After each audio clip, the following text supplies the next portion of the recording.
Well, good morning everybody, and you join me just outside Brighton at a car park near called Devil's Dyke, somewhere I've stayed overnight last night. So I'm going to have a quick look around here in just a second. First of all, I need to get the bedding stowed and test out our new cooking equipment, so let's crack on.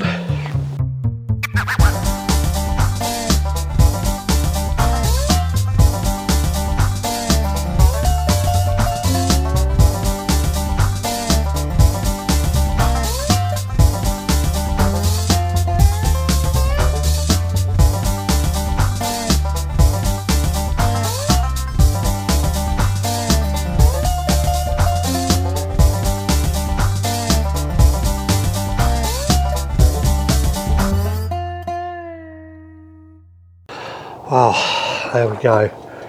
Got coffee,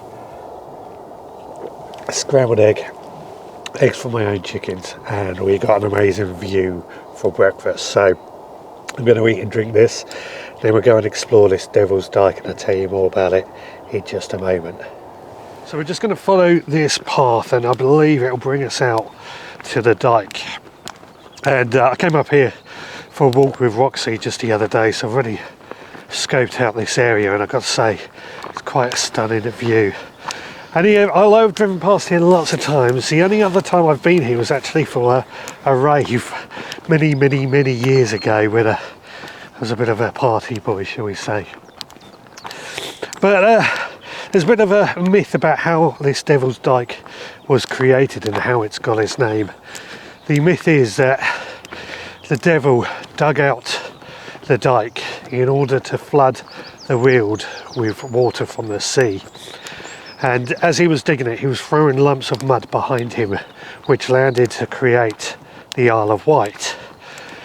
But a local woman saw what the devil was doing, and she decided to hold a colander up with a candle in it to act as if the sun was rising, and that scared off the devil, that went running back home and gave up on his mission.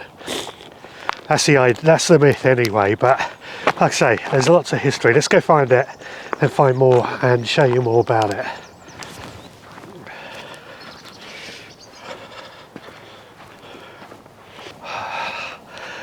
Well, overnight in the van, it was a pretty chilly night. It was quite nice and warm in the van. I've actually upgraded my sleeping equipment, as you probably saw in the opening section. I've got a proper duvet now. But when I got up this morning, unfortunately I didn't take a shot of it, and I thought I was going to miss it, but there was a real heavy frost.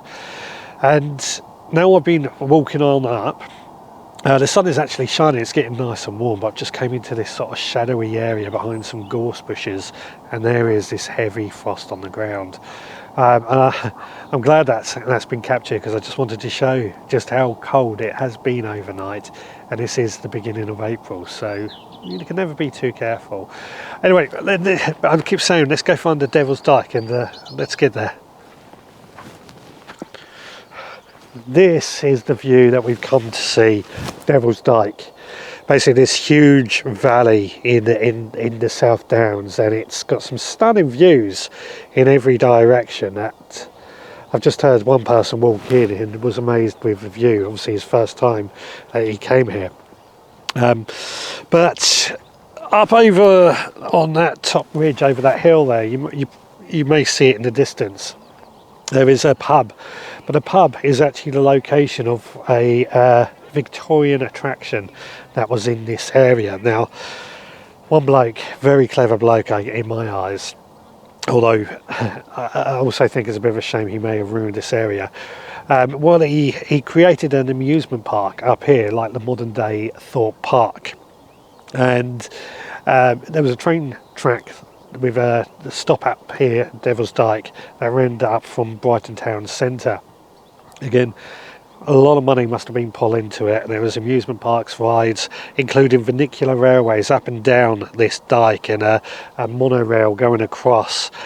Just fascinating. In fact, if you ever come here and you look around, you may see some stonework. I've seen a few already. That is signs of what was here, and signs of this Victorian amusement park. What a fascinating story it's got to be here.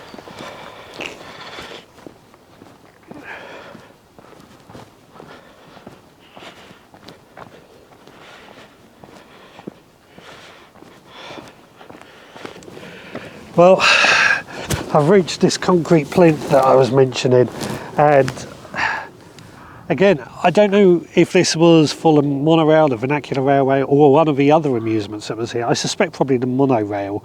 I can't see the vernacular railway being here, but there's some metal girders just behind here, and down the hill there's some other concrete lumps that have been strewn all over the place. So it's quite interesting, I think, what's left, and you know, these are over 100 years old, so very interesting what is happening.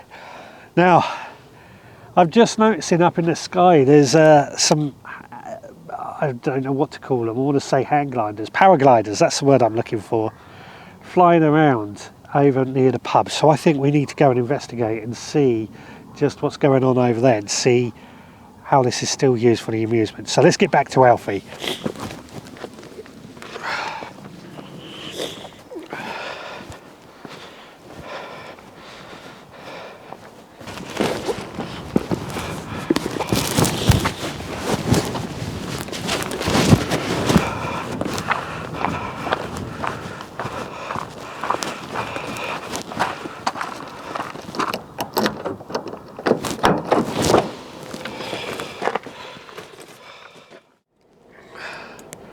Well, here I am back in Alfie, up by the pub, and just watching some of these paragliders take off and fly around. And there's also some hang gliders, which I'm hoping is going to take off quite soon to catch on camera. Anyway, this is the end of today's adventure. It's been a lot of fun. Hope you've enjoyed it. If you've ever been to Devil's Dyke or know of anything about Devil's Dyke, then please do let me know in the comments down below. Don't forget to like and don't forget to subscribe, and I look forward to seeing you all on the next adventure when we're back out in Alfie.